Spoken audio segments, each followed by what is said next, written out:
Can I use my terminal freely on any network? How is access to the network controlled, and especially, is there a piece of equipment to do that?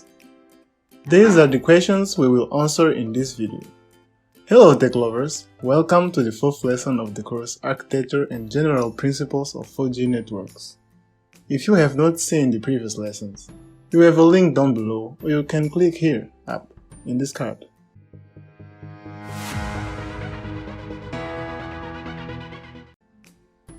But first, don't forget to hit the subscribe button, activate the bell to be notified of a new video, like, share, and leave your comments below. We must remember that it's not just the data packet corresponding to the video stream I'm watching that are traveling on the network. Yeah, there is also a set of control functions to be put into place. We will, for example, verify that the subscriber is authorized to use the network before giving him an access. If he is not authorized because he didn't pay his bill, for instance, the access should be refused. These control procedures require the use of database. In 4G, this is called the HSS, or Home Subscriber Server. It was called the HLR, Home Location Register, in 2G and 3G. In the HSS, we find the profile of all the network subscribers. That is, the list of all the subscribers, their identity, their rights, the services subscriber to, and their location. There are also security data which enables access control. The location of the subscriber is very imprecise. We'll look at these elements in other videos to check the profile of subscriber or get an idea of his location. We need signaling. What is signaling? Signaling is the set of messages exchanged to manage network access. Signaling does not contain user data.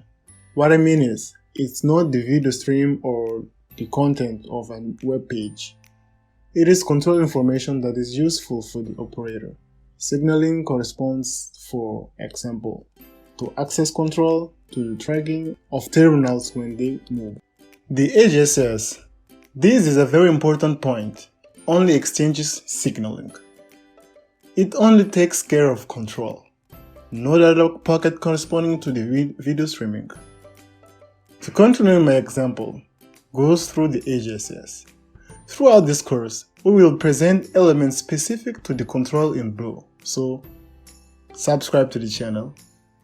So if I try to access the network of an operator other than mine, when I try to access this network, the terminal will send a message that will be forwarded up to the HSS and it will verify the access. If I'm not on the subscriber list, I will be refused to access.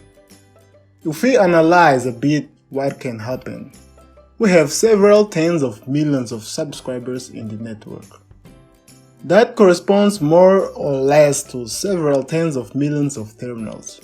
If every time someone moves or does something on his terminal and we want to control access, we have to send a request to the HSS. The HSS, even though they are powerful, risk being saturated, having to manage this set of simultaneous control requests. On top of that, a lot of signaling exchanges to manage the sporadic we need nature of transmissions. Therefore, we introduce the MME, the Mobility Management Entity. The MME manages a very large region and will be connected via the operator's network to various nodes. The objective of the MME is to control mobility, to control the various terminals. This means that when I turn my terminal on, it sends a request to the node B, which will send a request to the MME at the moment of what we call attachment to the network, and then the MME checks to see if it knows the subscriber. Generally, he is not known if this is the first time the terminal is powered up. So, the HSS will transmit the MME subscriber profile. That is, all his access rights, the services he subscribed to. Then, for all future access, each time there is a verification to make, the MME will be able to verify locally the subscriber profile occupied in the MME.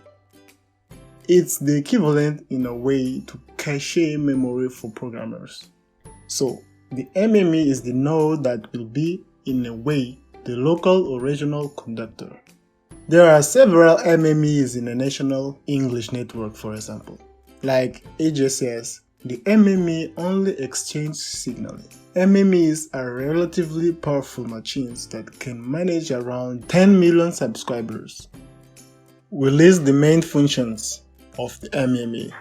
The MME communicates with various base stations to establish, for example, configuration functions. It also communicates with the HSS to get the profiles and security information of the subscribers present in the zone it manages. The MME stores these profiles and security data.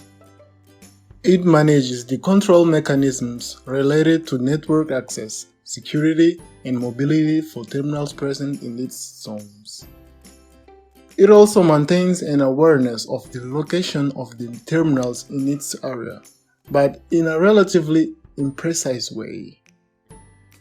It selects the P gateway and the S gateway when the terminal attaches to the network and connects to the internet. The data exchanged between the terminal and the servers of the internet network will travel through the P gateway and the S gateway.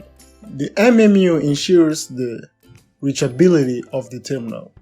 Finally, it is involved in what is called handover or handoff. That is, the possibility of keeping a session active when the user moves and changes cells. We can see that the MME is a very important piece of equipment in the core of the 4G network. Hello tech lovers, thanks for watching and don't forget to like and share the video. I'm launching one lesson per week, so it's important that you subscribe and activate the bell to be notified when I upload a new video. Stay home, wash your hands, and take care.